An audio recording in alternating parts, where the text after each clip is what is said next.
Hey guys, welcome to News Dump. Way to go, everyone. Way to go. We tried to warn you that redesigning Sonic for his big upcoming movie wouldn't necessarily save the movie from being bad. It would just make Sonic look more like the traditional Sonic.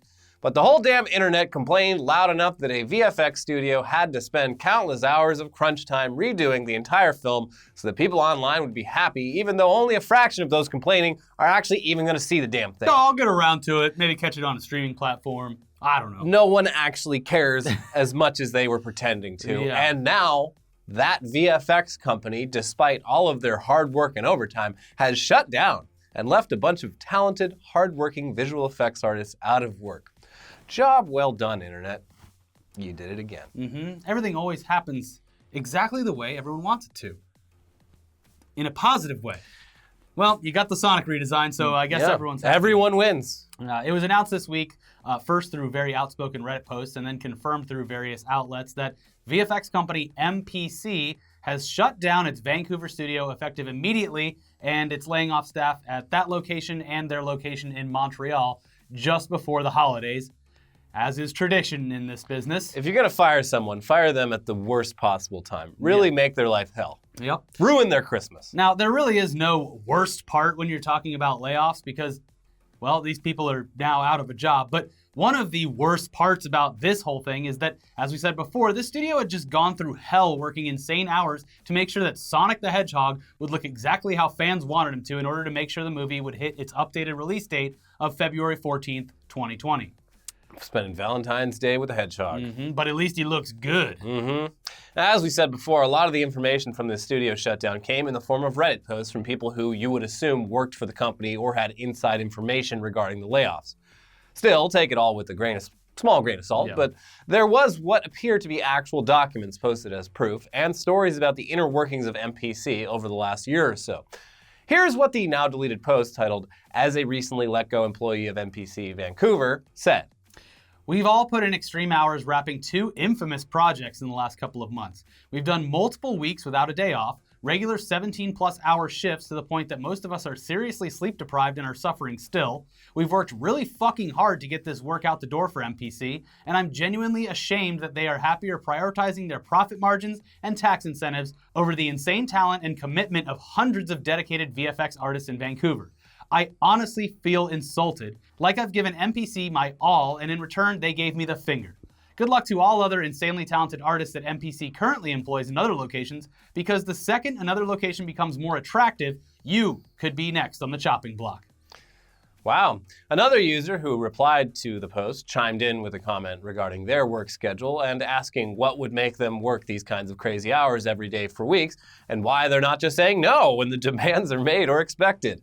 Ah, what a naive question. The original poster, the OP, replied, "Apologies, to clarify, I didn't mean everyone was working 17-plus hour days every day for weeks straight, but that we were working with no days off for weeks straight with plenty of 17-plus hour shifts thrown in the mix. Sometimes 3 or 4 in a row, though. Very rarely were people doing less than 10 hours in a day. If you wanted to leave after your 8 hours, you had to ask permission to go home. Didn't want to work OT at the weekend? You had to give a satisfactory reason as to why you couldn't do it, or they'd label it an unauthorized absence. I can't speak for everyone, but I obliged with requests because I felt if I didn't, I'd be quickly replaced by someone who is willing to do the hours, be that for the experience or IMDb credit or whatever. That happened to 2 or 3 people while I was there." So yeah, it sounds like they went through hell, and apparently according to what we've seen, the other infamous project outside of Sonic the Hedgehog that they were putting crunch time into was none other than Cats. The same studio is working on both these movies? It was reported that MPC Vancouver was not originally supposed to be working on the Cats film, but, quote, stepped in to help Technicolor sister company Mill Film finish up the production. And So they got their animation models mixed up. That's how this whole thing started. Well, yeah, I mean, Sonic does kind of, maybe the Cats producers were like, we want that. You're not using that anymore. Can we have it? Yeah. And apparently Cats has gone through, since the first trailer, more VFX work, which makes sense because that's just the trailer, but still. These are 2 movies that they released the trailers, and everyone was just like, what the fuck is that? Change that. I don't like that. I wasn't planning on seeing it anyway, but you better fix it. And these artists swooped in and saved the day. And what did these employees get for working nightmarish hours to complete these widely mocked projects that will more than likely go on to be box office successes? I mean, they're both probably going to do okay. There's money to be made there. Okay. So what did they get for this? Pink slips. Luckily, the VFX community is very loyal, and job offers and posts about openings have gone out online in an attempt to help find these employees a new workplace, which is good.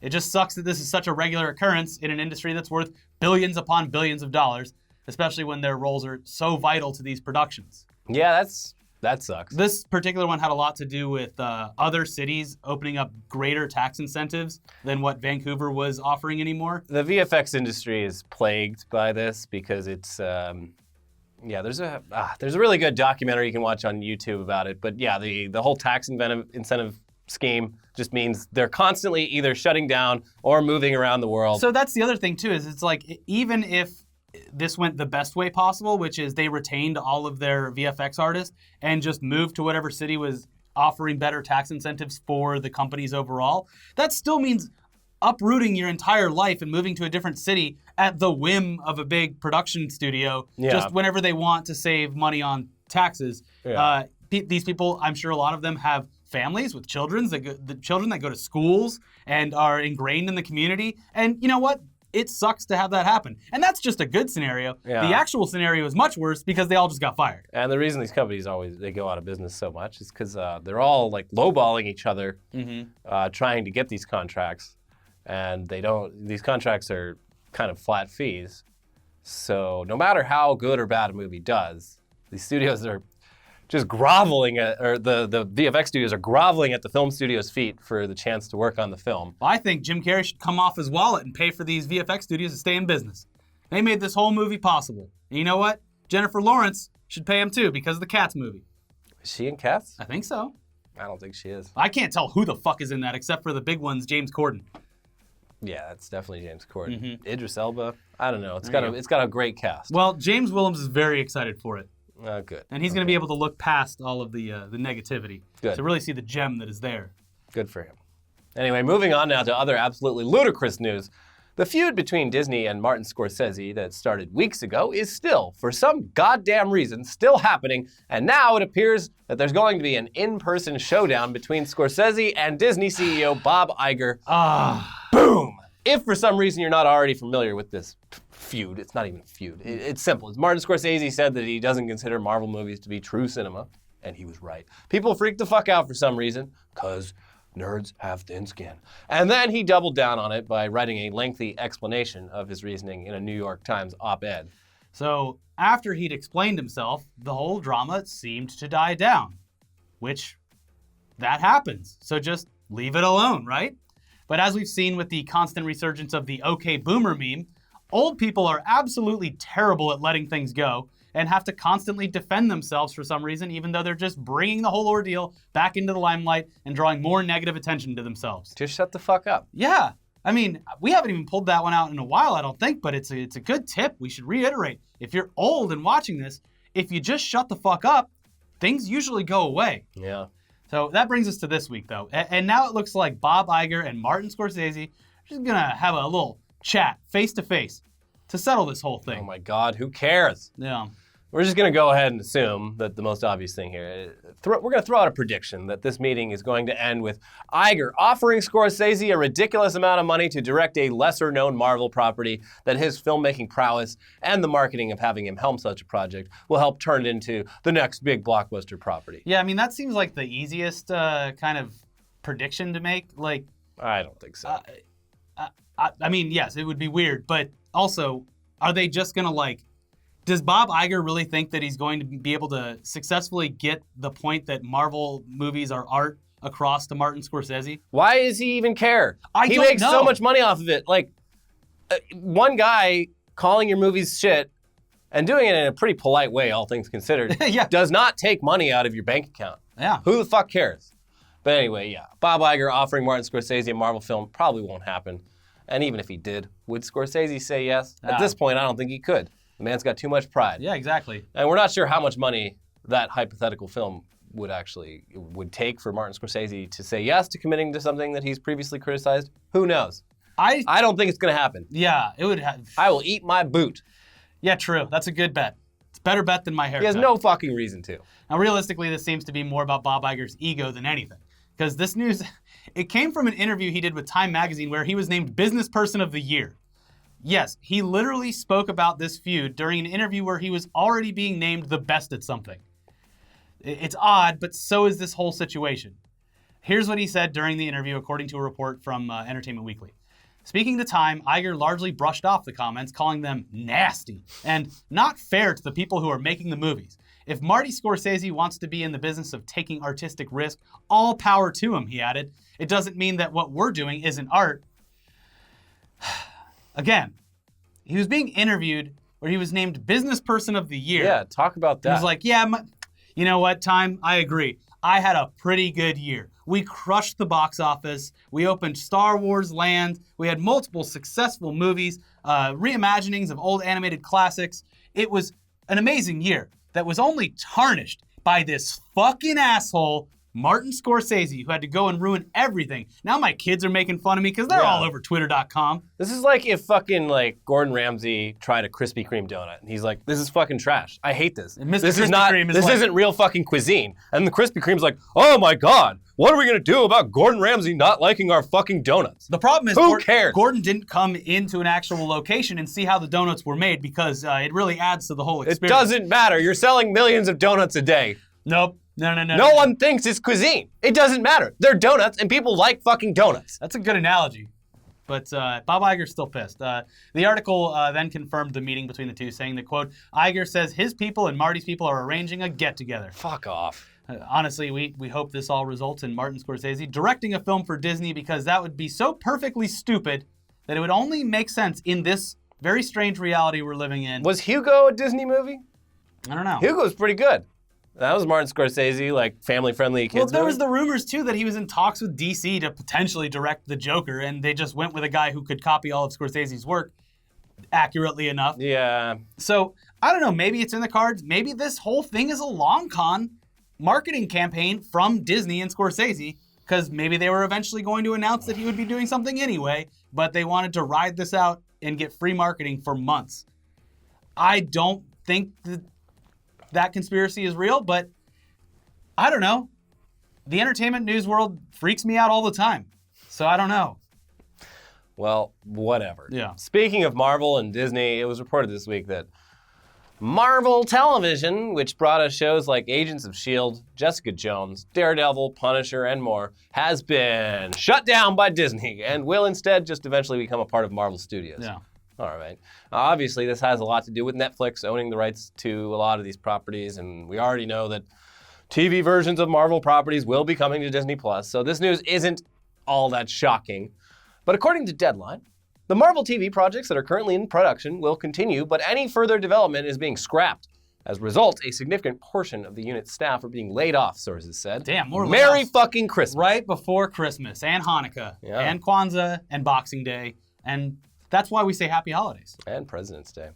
They add that the remaining shows, which will be completed, include 4 animated series and the live-action Hellstrom for Hulu, as well as the last season of Agents of S.H.I.E.L.D. for ABC. I did not know that show was still on. Neither did I. Well, it is for one last season. Cool. So get it all in. Moving over to some Time Warner HBO Max news. I guess we're going to have to sign up for HBO Max after all. God damn it. It was announced this week that friend of the show, Dani Fernandez, is getting her own show on the streaming service. According to Deadline, HBO Max has ordered a script for 1% Happy, a single-camera comedy from Ralph Breaks the Internet star Dani Fernandez and The Daily Show correspondent Roy Wood Jr. It's so sad that they didn't put Ralph Breaks the Internet star and frequent Internet Today contributor Dani Fernandez on there. Kind of bullshit, actually. Yeah, we're always getting the shaft when it comes to these news stories. Continues, the comedy will star Fernandez, who will write the script, and she will also executive produce alongside Wood. 1% Happy centers around a woman who, after a particularly dark period in her life, is forced to move back in with her estranged father and attend weekly group therapy with a class of oddballs. Showing the funny and relatable sides of clinical depression, the series challenges both the stigma of mental illness and the United States healthcare system itself. Get them. Bold. Get their ass, Dani. Yeah. Obviously, we're extremely proud of Dani for landing this huge opportunity, and we do wish her the best of luck. We can't wait to see the end result. It gives us a reason to actually check out HBO Max, aside from the fact that I already have HBO and I just get switched over anyway. Yeah. Well, But hey, a new thing that's going to be on there to watch aside from the Snyder Cut. So When one of us wins, we all win. yeah. Just don't forget about us. Yeah, don't forget about us, Danny. I mean, I know we're a simple, humble internet show here. But hey, she was on a bunch of simple, humble internet shows too. When's Time Warner going to call us for a show? When we have ideas. Damn. Fuck. Anyway, finally today, before we bitch about trailers, it was announced that for whatever reason, Keanu Reeves is going to be taking on his most grueling foe yet, himself, Yeah. at the box office, in a box office battle between two new entries in two of his biggest franchises that are going to be released on exactly the same day. It's weird. Yeah, so earlier this week, Warner Bros. Announced that Matrix 4 is going to hit theaters on May 21st, 2021, which is the same day that Lionsgate is releasing John Wick 4, also in theaters, also the same day. It's Keanu versus Keanu. Yeah. Now, we're not sure if this was intentional or not, and there's plenty of time for both of these titles to change their dates. But if it was intentional, it seems pretty silly to have a huge actor starring in two huge movies that come out on the same date. Or I don't know, they can maybe make it a double feature. That's what I'm saying. It's the Keanu heads out there are going to love it. Yeah. It's a double feature, baby. It's his two most iconic characters ever. Yeah. One from earlier in his career, one from more recently in his career. What They're they need both to do coming is back. Lionsgate and Warner Brothers need to shake hands, and they need to have the end of John Wick 4 somehow lead into the beginning of Matrix 4. The entire John Wick series it's taken Been place leading up to in the Matrix this Yeah. whole time. Now, you'd imagine it would potentially hurt one of the movie's box office takes, both technically because it's the same day. So at least on the opening weekend, you would imagine that someone is going to lose, unless people are really, really into the idea of watching potentially 5 hours of Keanu Reeves in one weekend, which I'm down for it. But Neo and John Wick back to back, I wouldn't rule it out. No. I mean, either way, Keanu's getting paid, baby. yeah. And because he's a nice guy, he'll probably buy motorcycles for a bunch of crew members on He's those going to take movies. care of that VFX crew the way no Yeah. one else can. Hey guys, sorry you lost your job. I got you all Harleys. Oh, this is awesome. But like, I can't fit my wife and kids on the back of this when I have to drive to a new city and start a enjoy new the job. bike. Yeah, well, it's a, I didn't have to do it. Sort of my thing. I give motorcycles away. You know what? Sell it if you don't want it. Yeah, I don't care. I mean, sure, it loses 40% of its value when it rolls off the lot, but hey, have fun. I can't sleep in a motorcycle. You'll figure it out. Yeah, you can figure it out. You just attach a tent to it, and keep the motor on, but don't sit near the exhaust to keep you warm. Also, really quick, they announced the new Xbox at the Game Awards last night. The monolith. It's the Xbox Sex or Xbox Series X. Yeah. Taking the Elon Musk route of naming things. There's not too much information out there on it as far as specs, other than it will be twice as powerful as the Xbox One X, and thereby 4 times as powerful as the Xbox One.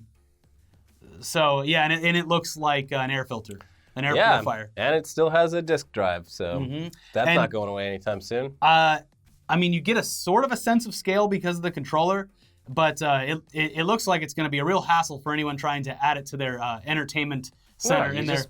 You turn it sideways, but a lot of those entertainment centers they don't have the vertical clearance to fit something like that. I don't know. I think everyone will be fine. You got to put it next to it. Put it on your coffee table. It brings the room together. It's a piece of art. Apple perfected the computer tower years ago. Yeah. And Xbox is just getting around to figuring it out for a game system. But hey, whatever. It looks better than the PlayStation 5 concept that's going around that looks like a toilet seat. But it's a dev kit. They always look like shit. I know. Anyways, there was 2 trailers that came out this week. Most notably, Ghostbusters Afterlife. Is that what it's called? Yeah. And we talked about it on the podcast, but doesn't look like a fun romp. Doesn't look like it has the spirit of a Ghostbuster. Yeah, maybe it's just the trailer, but not a lot of laughs. Not any laughs, actually. Yeah, when we talked about it on the podcast, This movie we were looks like, dead serious.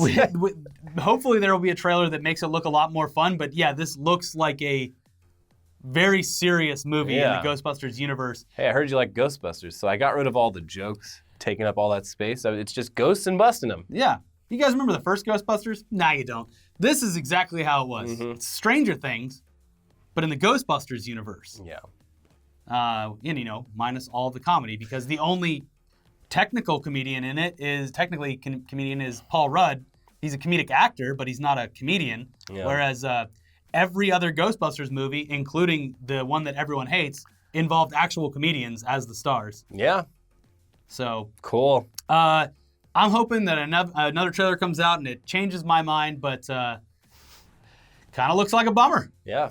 Wow. Yeah. There was also a new Ryan Reynolds trailer. In addition to hiring Peloton Girl and shooting a new ad for his gin in the course of like 18 straight hours, he also released the trailer for Free Guy. Yeah, where which is he's NPC. It's literally Woody Tondorf's old Machinima series NPC from 2013, but turned into a movie.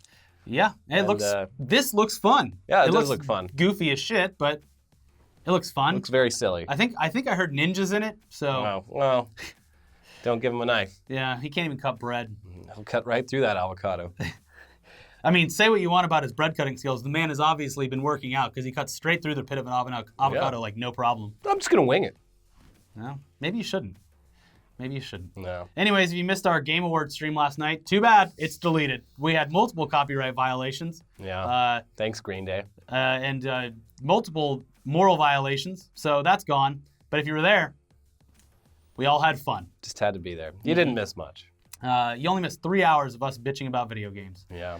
Well, if you want to watch more of us bitching about stuff, check out our recent episodes over here. And if you want to hear us talk more about the Ghostbusters trailer, among many other things, go to our Patreon page, support the show by becoming a patron, and you'll get access to all of our exclusive podcasts. We'll see you very soon for an episode of Weekly Weird News. Bye-bye.